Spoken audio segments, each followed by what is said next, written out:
Shalom, amada igreja. Shalom. Eis que é chegado a vós o Evangelho do Reino. Pai amado e Pai Celeste, nesse momento, ó grandioso, colocamos em Tuas mãos as nossas vidas, Pai. Que a partir de agora não seja mais o homem a falar, mas Tu através do homem, ensinando as Tuas veredas, o caminho da luz, da justiça e do amor, para que possamos todos seguir em uma única direção, que é a Tua, ó grandioso. Que seja assim hoje, amanhã e para todo sempre. Que assim seja, graças ao bom Pai. Amém? Abra a sua Bíblia. No livro de Oséias,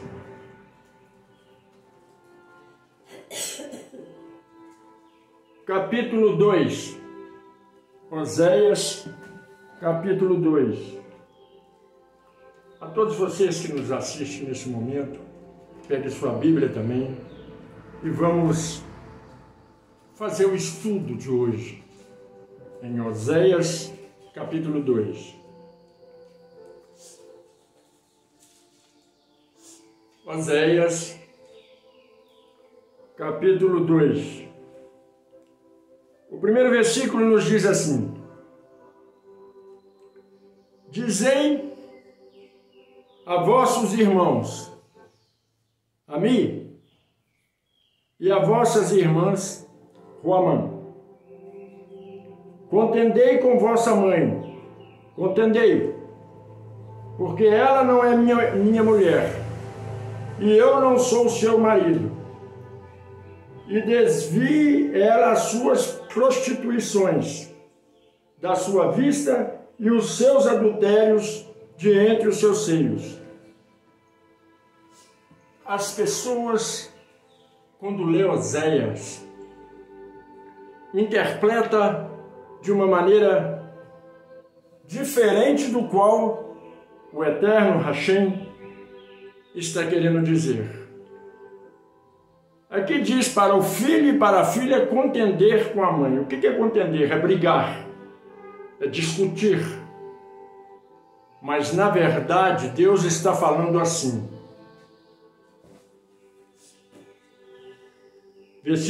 Capítulo 2, novamente, de Oséias 2, capítulo 2, versículo 1. Dizei aos vossos irmãos. Irmãos em quem? Irmãos em Cristo. Dizei a mim e às vossas irmãs, Ruamã. O que Deus está querendo dizer com isso? Avisai a toda a igreja, tanto aos homens quanto às mulheres. Dizer o quê? Deus está dizendo assim: contendei com vossa mãe. O que é mãe? Saindo da boca de Deus. Porque o mandamento de Deus é honrar pai e mãe, respeitar. Como ele manda brigar com o pai e com a mãe? Muitas pessoas ficam sem entender, ficam confusas, e aí vem alguns leigos e diz que Deus manda brigar com a mãe, com o pai, manda fazer guerras na terra. São falta de entendimentos, são pessoas incautas que não compreendem o que Deus está dizendo. Quem é a mãe aqui do qual o pai está falando? O pai diz que a igreja ou o templo, ele é nossa mãe. Por que mãe? Porque nos ensina o caminho da verdade. Mas por que então contender com a igreja? O que é contender? É sair, é se dissipar daquele lugar. Por quê? Porque a palavra diz assim: porque eu não sou dela marido e nem ela é minha esposa. Aí eu pergunto para você: Deus tem esposa? Tem mulher? Não. Então o que ele quis dizer? Ela não me pertence, não faz parte de mim, essa igreja. E qual igreja? A igreja que ele ensina aqui, que quer dizer a igreja que prostitui e comete adultério. E qual é o adultério que as igrejas, ou melhor, os templos religiosos hoje em dia cometem? São fazer coisas que Deus não mandou. São coisas que ele vê fazendo dentro de centros, dentro de casa de espiritismo. Ah, o senhor está sendo intolerante religioso. Não estou sendo intolerante religioso. Muito pelo contrário, eu respeito todas as religiões. Mas o que Deus está falando aqui é que a pessoa prostitui. Você já viu algum espírita usar algum ensinamento da igreja evangélica ou da igreja católica? Ele tem uma doutrina, e essa doutrina dele é o que ele segue. A igreja católica, ela segue a doutrina dela. Por que que a igreja evangélica, que deveria ser a igreja perfeita, e não é, segue doutrinas mundanas? Aí você vai me perguntar, que doutrina que as igrejas evangélicas seguem? Deus está falando que ela se prostitui, que ela pratica prostituição, que ela não presta. Sabe por quê? Porque usa doutrina de lencinho abençoado, fronha abençoada, rosa ungida, pedaço de gravata ungido, e assim vai. Então, o que Deus nos ensina com essa palavra hoje de Oséias? Contendei com a vossa mãe, porque ela está errada, ela está prostituindo. E Deus ainda diz mais: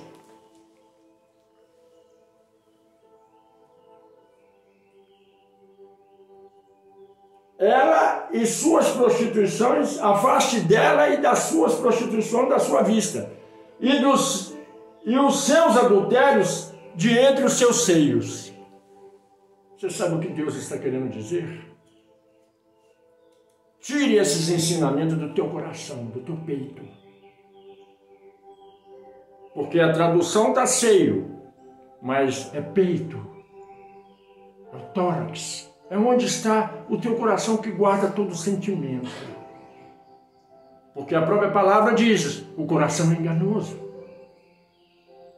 Então, quando nós guardamos o ensinamento enganoso, nós vamos caminhar no erro até o dia da nossa morte. Então, afasta desse ensinamento errado. E a palavra continua a nos dizer,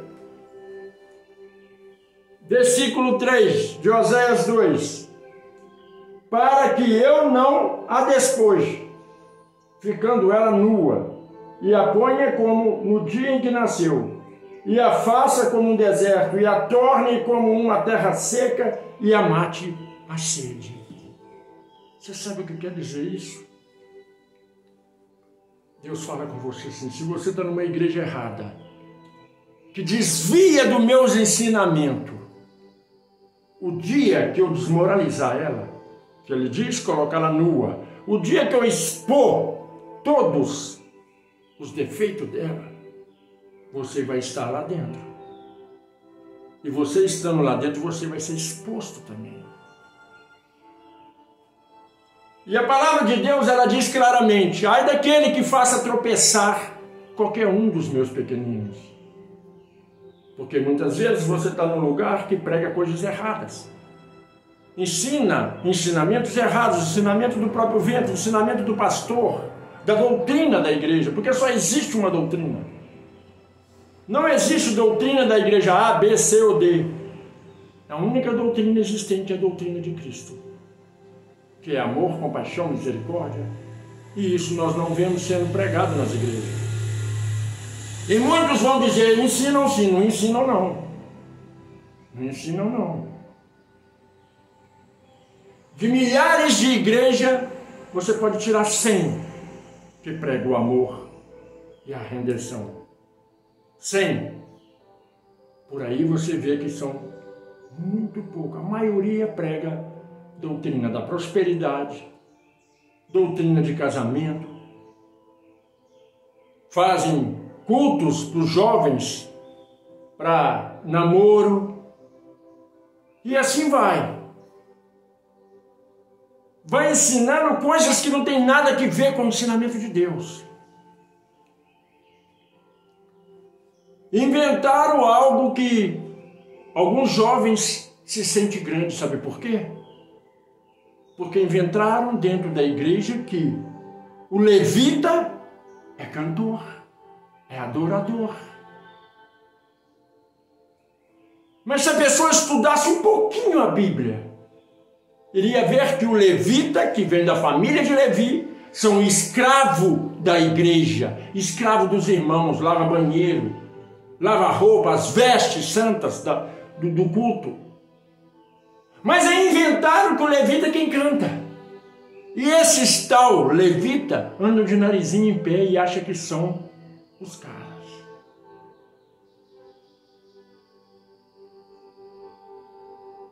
Adorador. O que é ser adorador? Inventam que adorador é aquele que dança para Deus. Adorar a Deus é quando você está comendo, é quando você está tomando banho, é quando você está caminhando, sorrindo. Nós temos que ser adoradores 24 horas por dia. Não é no momento que você está ali no altar dançando, dizendo que está adorando a Deus, mas quando sai do altar você é outra pessoa. Por isso Deus, ele disse, Hashem, o grande eterno de Israel, ele falou, eu ando pela terra a procurar adoradores que me adorem em espírito e em verdade. O que é adorar a Deus no espírito e em verdade? É quando você está com a sua esposa, quando você está com seus pais, quando você está com seus filhos, quando você está trabalhando. Ah, mas como eu vou adorar Deus trabalhando? Sabe como? Dando exemplo de vida, dando exemplo, fazendo a diferença no local de trabalho. Não sendo promíscuo como os demais. Não conversando demais. Falando pouco e agindo mais. Sendo caridoso, misericordioso, afetuoso com as pessoas.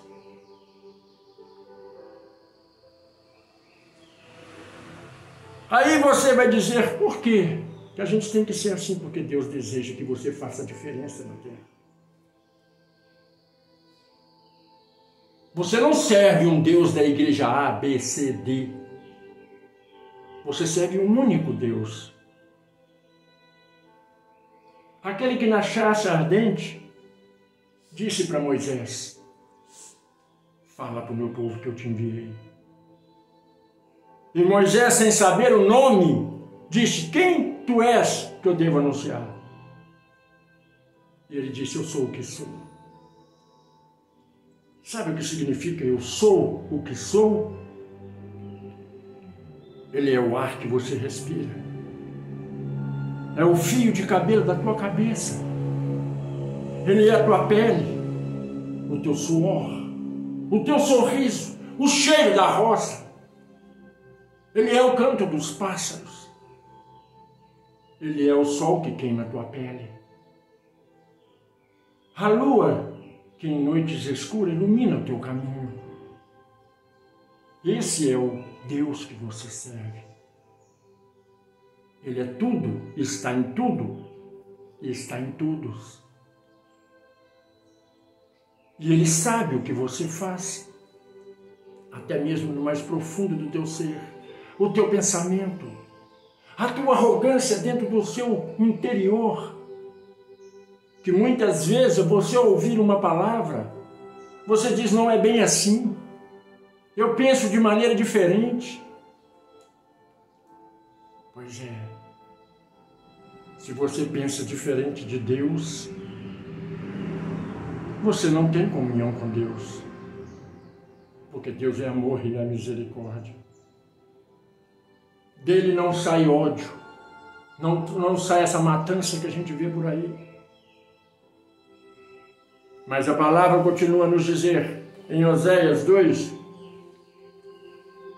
versículo 3 ainda, ele diz, eu não quero deixar você nua, exposta para que todos vejam.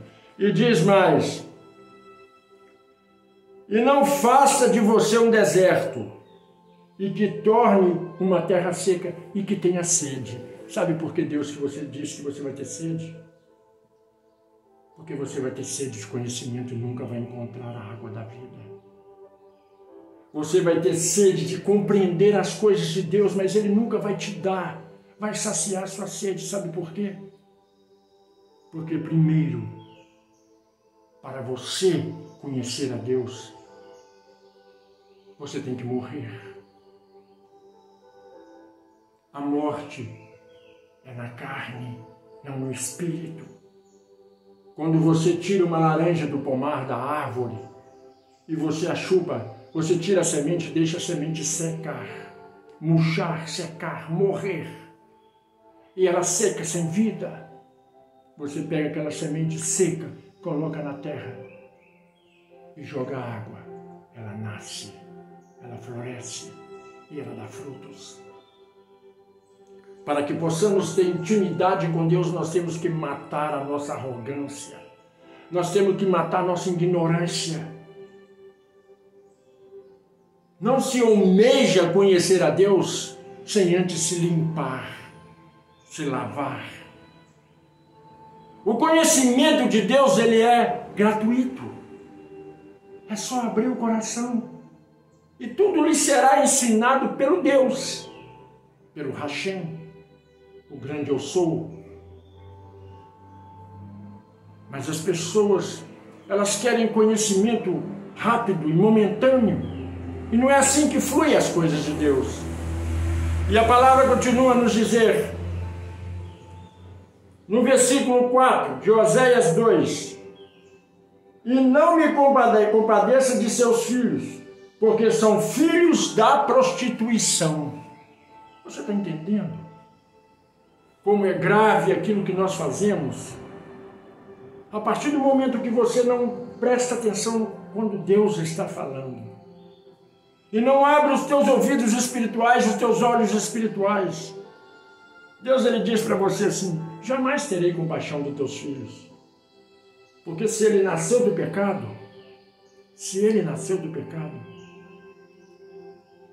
e continua errando, porque aprendeu com você, eu não vou ter misericórdia deles. Porque a palavra nos ensina a ouvir os anciões, as pessoas mais velhas, os conselhos. Aí muitos vão dizer, mas meu pai e a minha mãe andam no erro. Ela anda no erro. Ela pode andar no caminho errado. Mas ela sabe onde ela tropeçou e o que ela fez e por que fez e errou. E ela não quer ver o teu erro. Quando o mais velho nos ensina, ele já passou, teve experiência. Mas hoje em dia as pessoas jovens não querem ouvir os mais velhos porque acham que eles não sabem nada, que a vida mudou, que é novos tempos. Os ensinamentos de Deus é único e verdadeiro. Os ensinamentos de Deus não mudam com o tempo. Por isso Deus diz, eu não terei compaixão dos seus filhos. Aí sabe o que é não ter compaixão dos filhos? Os filhos vão nascer e o pai vai dar corda para ver até onde vai a estupidez do ser humano. Porque muitas vezes o filho ele nasce, mas ele é revoltado com aquela situação. E aí Deus fala com ele assim, vem cá, você está separado, eu vou te mostrar a realidade da vida. É revoltado com a situação do pecado, não é revoltado com a vida. Porque as pessoas acham que ser revoltado é ser estúpido, ignorante. Não é isso. E a palavra continua a nos dizer, Oséias 2, versículo 5, porque sua mãe se prostituiu, aquela que os concebeu, ouve-se torpemente, porque diz, irei atrás de meus amantes, que me dão o meu pão e a minha água, a minha lã e o meu linho, o meu óleo e as minhas bebidas. Aí você vai dizer, mas isso não é igreja. Isso é prostituição mesmo. Tem certeza? Então a mulher, a igreja, diz assim, porque sua mãe se prostituiu, a tua igreja se prostituiu com outros deuses. Aquela que a concebeu, que lhe ensinou, ouve-se, quer dizer, anda torpemente, quer dizer, anda errada. E diz, irei atrás dos meus amantes. Não é homens. São ensinamentos errôneos. Doutrinas satânicas que colocam dentro dos templos religiosos. Amantes são coisas erradas. E diz mais, porque me dão meu pão e minha água. O que ela quis dizer com isso? Me dão meu pão e a minha água. Porque se você faz algo errado e a igreja aceita, como, por exemplo, uma campanha, o pastor vai comer do bom e do melhor, não é? Vai ter carro, fazenda. E a palavra continua. A minha lã e meu linho. Você está vendo que fala de coisas materiais? Porque quando ela se prostitui com ensinamentos satânicos e leva para dentro da igreja, ela terá luxo. E ela diz, não vou mudar porque você está falando. Você está compreendendo? E a palavra continua a nos dizer, o meu óleo e minhas bebidas. Quantas vezes a gente vê pastores envolvidos em escândalos porque estavam em lugares de prostituição,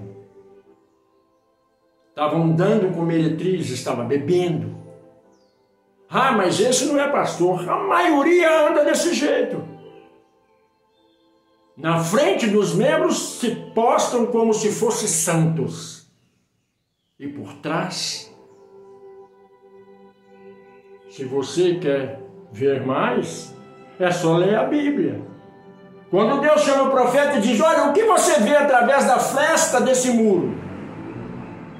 Ele diz, olha, os sacerdotes estão se embriagando, se prostituindo, adorando deuses estranhos. Isso é desde a fundação do mundo. Você acha que mudou hoje? Você acha que vai mudar? Desde quando Cristo caminhava por aqui, o sacerdote já inventava coisa para arrancar dinheiro da igreja. E você acha que isso vai mudar? No monte, Deus diz para Moisés não roubar, não matar, não mentir, não denegrir ninguém. Moisés desce do monte, mata, rouba. E quando Deus disse para ele, olha Moisés, eu quero que você faça uma tenda para mim, e ninguém o meu espírito tocar, ele vai ceder aquilo tudo de graça. Moisés, olha que coisa boa, vamos começar a inventar campanha. E começou a dizer que Deus está pedindo isso, que Deus está pedindo aquilo. Você sabe o que é fazer uma campanha dentro de um templo religioso? É quando você está lá buscando a Deus. E Deus fala no fundo do seu coração, olha, compra uma cesta básica. Isso é campanha linda, porque foi Deus que mandou você fazer. É quando Deus fala com você, assim, olha, ajuda quem está necessitado. Olha, meu filho, minha filha, quando você sair daqui, visita um doente. Isso é campanha agradável a Deus. Mas é isso que é feito nas igrejas? É isso que são ensinados na igreja?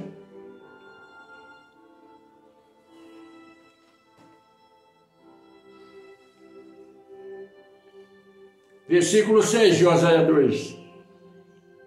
Portanto, eis que cercarei o teu caminho com espinhos, e levantarei um muro de cedro, para que ela não ache as suas veredas. Deus fala com você assim: se você segue o caminho errado, sabe o que eu vou fazer? Você nunca vai seguir em frente. Seu caminho vai ser doloroso, seu caminho vai ser amargo. Não porque eu faço isso porque não gosto de você. Eu faço isso porque você me pede para fazer. Aí você vai dizer: mas eu nunca pedi Deus para ser punido. O seu pecado pede. O seu pecado pede Deus para te punir. Aquele que é acusador, ele fala para Deus: olha lá, você não vai punir ele? Ele merece punição. Porque não está seguindo teus caminhos, não está seguindo teus ensinamentos. Sabe o que afasta você de Deus, do grande Hashem? É o teu pecado.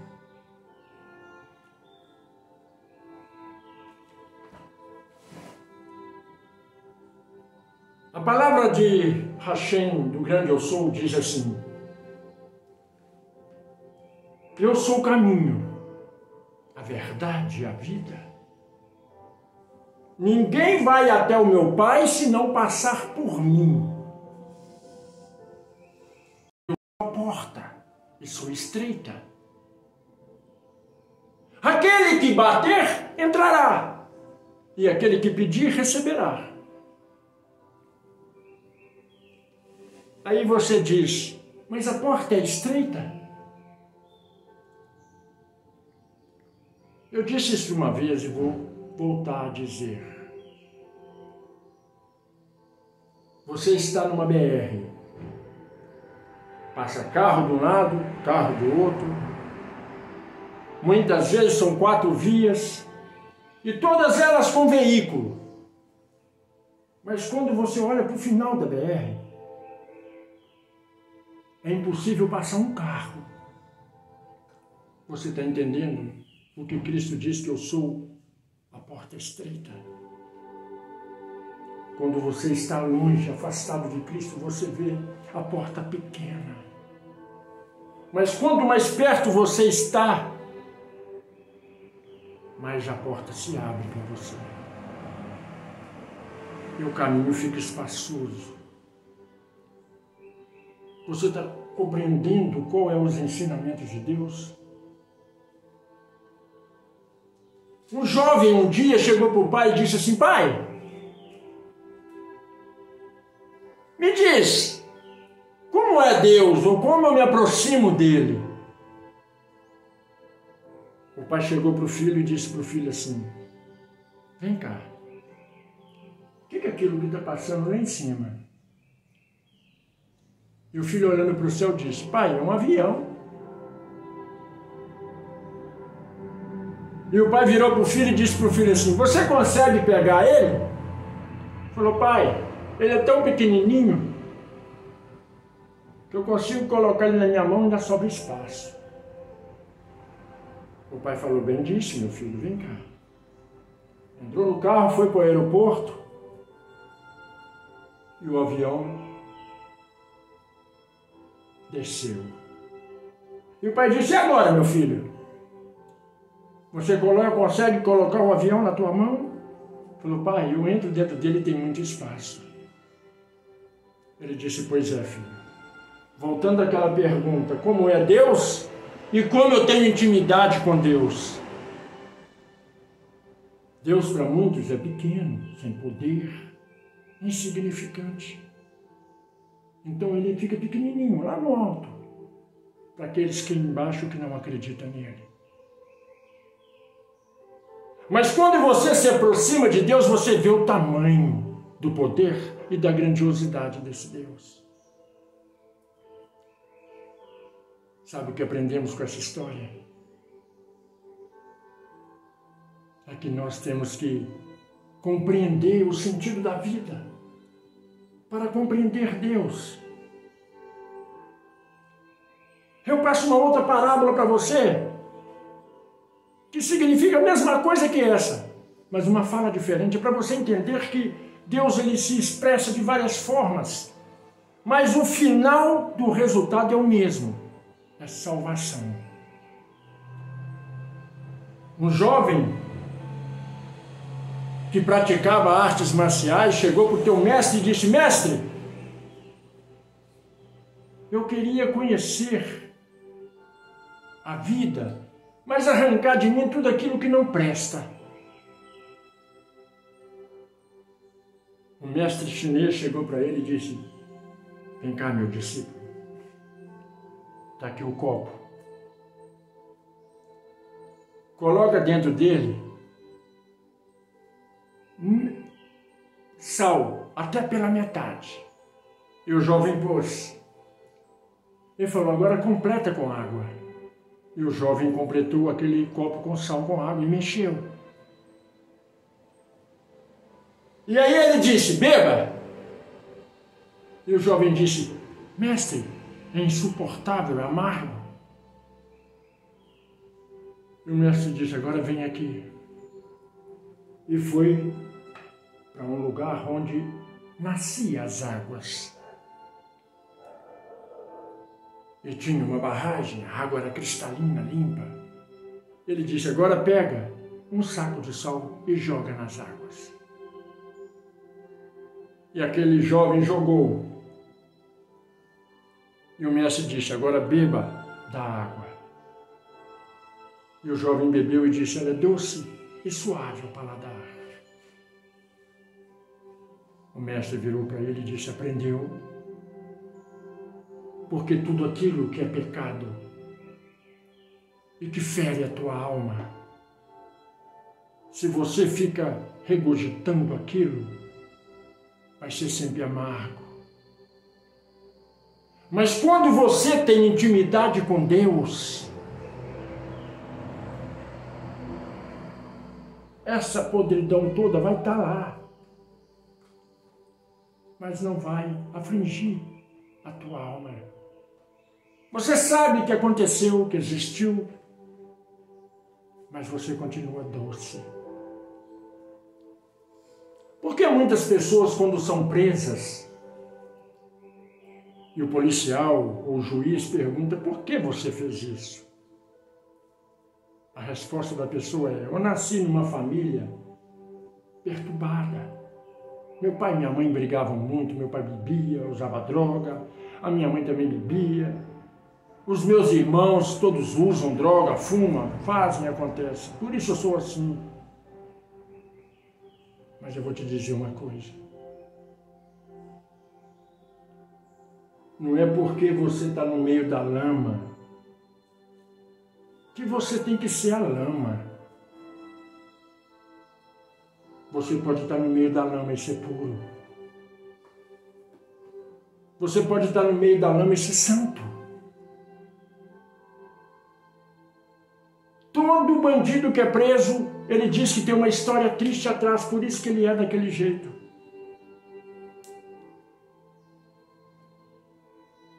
E a pessoa não quer mudar. Eu tive um passado horrível. Pai que largou minha mãe com 5 filhos, que prostituiu, teve filhos com outra mulher. Nossa vida era um inferno.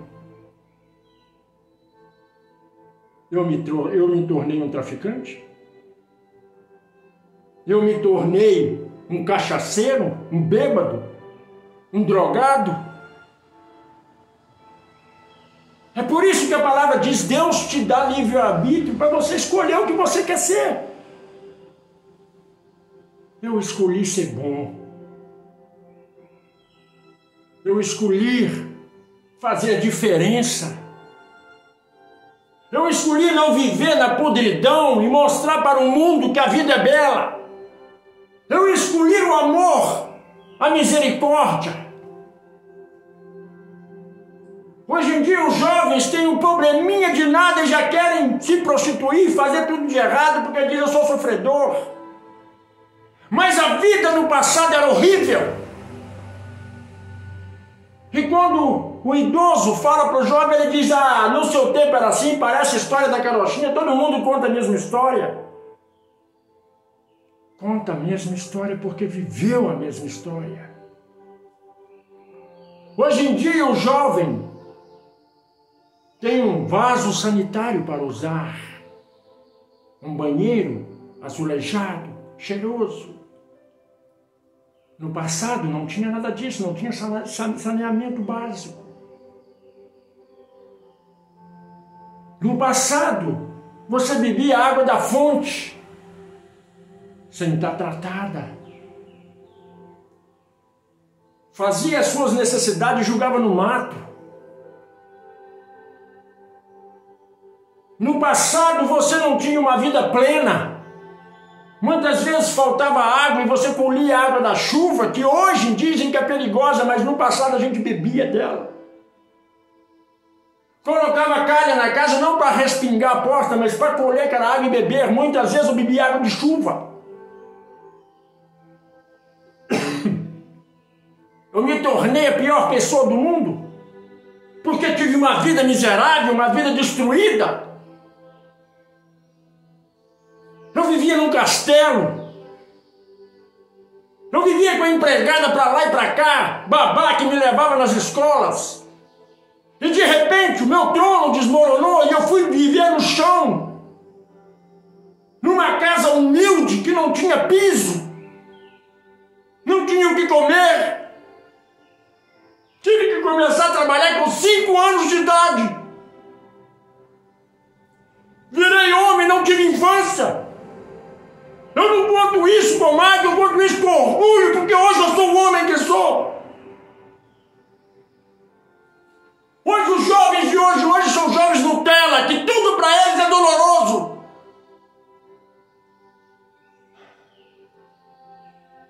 Aprende uma coisa.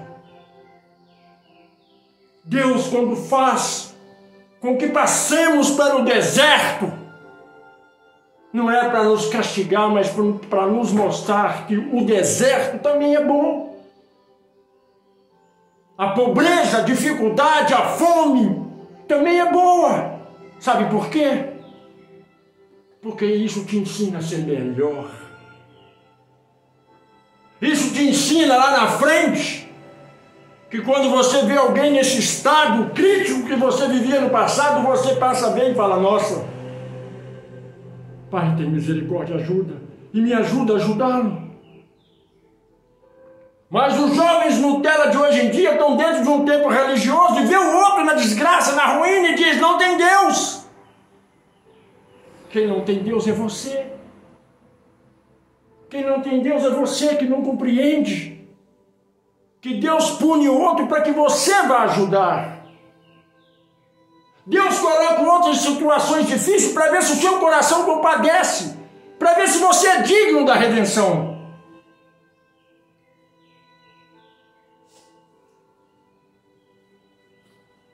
Quando eu fiz um propósito com Deus, Deus mudou a minha vida. E quando eu desci as águas, quando eu voltei do mundo dos mortos, o Espírito Santo repousou sobre mim. Sabe o que é isso? Eu me entreguei. Eu me entreguei totalmente. Hoje há pessoas, anciões dentro da igreja, que nunca experimentou o Espírito Santo de Deus. Você sabe como isso é triste? Sabe o que é receber o Espírito Santo de Deus? É receber o selo, a garantia da sua salvação. E sabe quando acontece isso, como a gente se sente? A gente se sente tão pequeno. Porque sabe que nós já fomos separados, mas o mundo que ainda não teve comunhão. É isso que é ser cristão. É saber que hoje Deus cuida de você, mas será que Ele cuida do teu próximo? Quando você vê alguém sofrendo, passando fome, você sente. Quando vejo cenas de pessoas pedindo ajuda, eu choro. Quando eu saio na rua e alguém me pede um dinheiro, R$1, e eu não tenho R$1 no bolso, meu coração chora. Porque Deus não me fez para passar e deixar a pessoa vazia. Independente do que ela precise, de uma palavra de consolo, se eu não der essa palavra, eu estou agindo igual as pessoas que não têm comunhão com Deus. Aprendi uma coisa. O Evangelho do Reino, a verdadeira palavra, ela é amor. Se não existe amor no seu coração, se não existe compaixão, misericórdia no seu coração, coitado de você. Porque o amor tem que ser essência. É como o mestre disse para o seu discípulo: você pode beber a água, o sal vai estar lá, mas não para atrapalhar o teu gosto, mas para te mostrar o passado que você teve e o futuro que você tem e como você deve agir nesse seu futuro. Porque hoje vemos na igreja, a pessoa bebia, prostituía, entra para a igreja e diz que está salvo e despreza quem está no mundo igual que ela estava. A pessoa estava no mundo, era servo do diabo. Aí quando vai para a igreja é servo de Deus e o outro é servo do diabo. Será que ela não para pensar que ela estava no mesmo patamar que a outra? E que Deus teve misericórdia dela? Mas aí se ela pensa que o outro é servo do diabo, ela passou a ser servo de Deus? Sabe por que tem 2 dizeres na Bíblia? Nascidos de Deus e gerado por Deus? Muitos vão dizer, é a mesma coisa. Não é a mesma coisa. Nascidos de Deus é quando você desce as águas, reconhece que você é pecador e vai para a igreja. Sabe o que é gerado por Deus? Você desce as águas, você fica lá e Deus gera, como a mãe gera durante 9 meses. Deus te gera desde a fundação do mundo. Enquanto você está lá no fundo, Deus está te gerando. E quando você levanta um novo ser, mudado, modificado, amado, agraciado, ungido. Porque Cristo em hebraico significa ungido. Você levanta ungido, o separado de Deus. E você faz a diferença. Aprende isso. Templo religioso não salva ninguém. Você pode estar no templo que você quiser.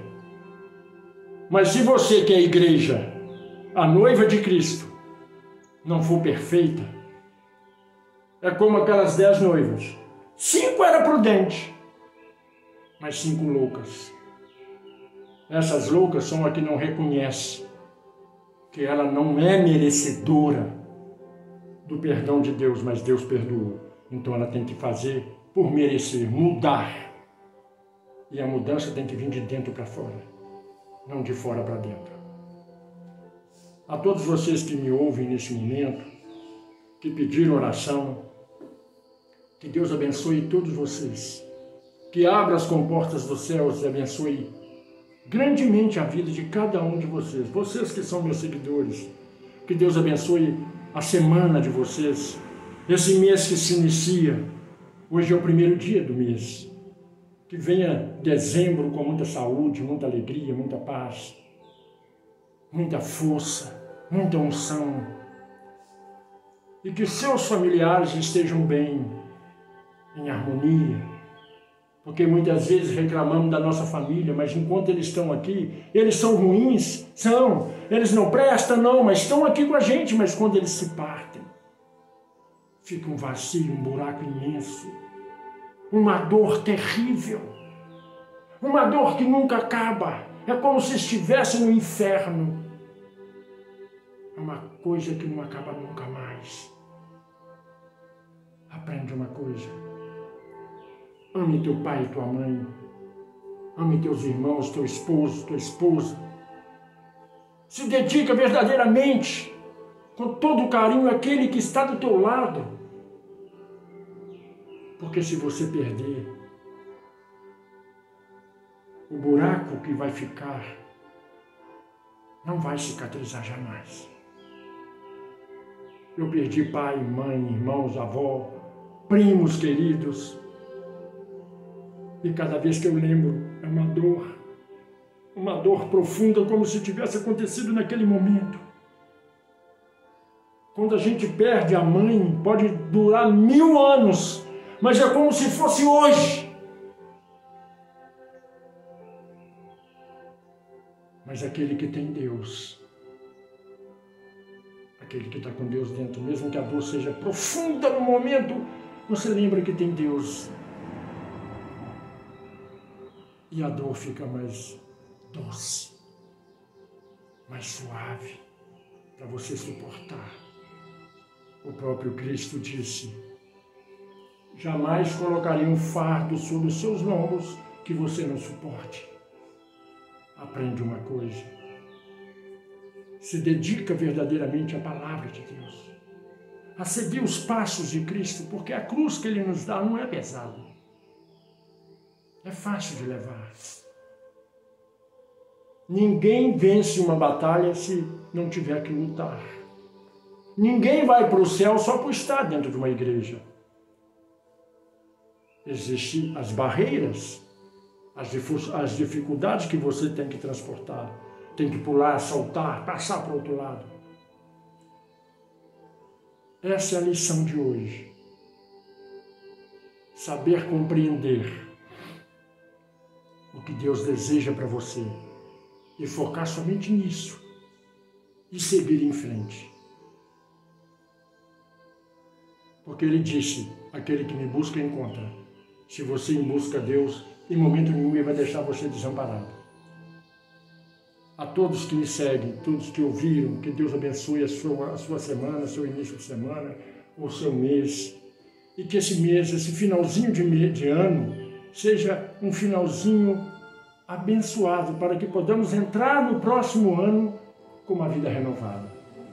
Que a Shalom do Eterno resplandeça sobre a sua vida, sobre os seus familiares, hoje, amanhã e para toda a eternidade.